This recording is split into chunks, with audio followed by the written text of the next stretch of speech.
1 мартта Гулькин мәктәбендә кышны озатып язны каршы алдылар. Биредә Чуваш халкының май чабуы Саварни бәйрәме узды.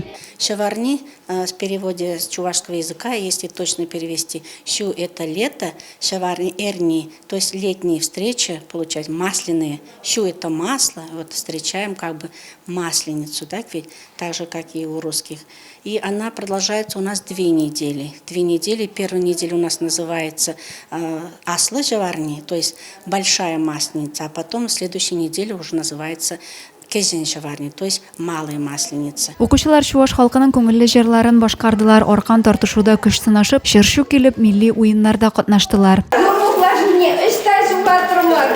Матур гадәт буенча бу көнне авыл урамнары буйлап танымаслык итеп киенгән кешеләр изге теләкләр әйтеп йөргән. Хуҗабикәләр коймак, йомры күмәчләр пешереп якыннарын сыйлаганнар. Чуашларның май чабу бәйрәме русларныкыннан кайбер үзенчәлекләре белән аерыла. Гости приходили, сажали на подушки, а маленьких детей прям приподнимали, сажали на подушки, чтобы там гуси, утки хорошо вывели своих гусят, там, утят и так далее. Вот я у русских такого не видела, а вот у чувашей, когда приходят, на подушки сажали. Гулькин авылында 300-дән артык кеше гомер итә, 9 еллык мәктәптә 16 укучы белем ала. Әти-әниләр соравы буенча 1 сентябрьдән укыту программасына чуваш теле дәресләре кертелде. Дәресләр башлангыч сыйныф укучылары өчен атнага 3 тапкыр укытыла.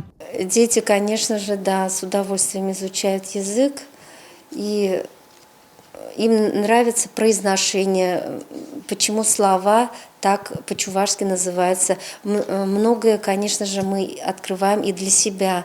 Мы многие слова тоже, так как редко, наверное, может быть, разговариваем на своем родном языке, многие слова тоже забываются, и для нас тоже открытие, оказывается, это слово, например, вообще по-другому звучит.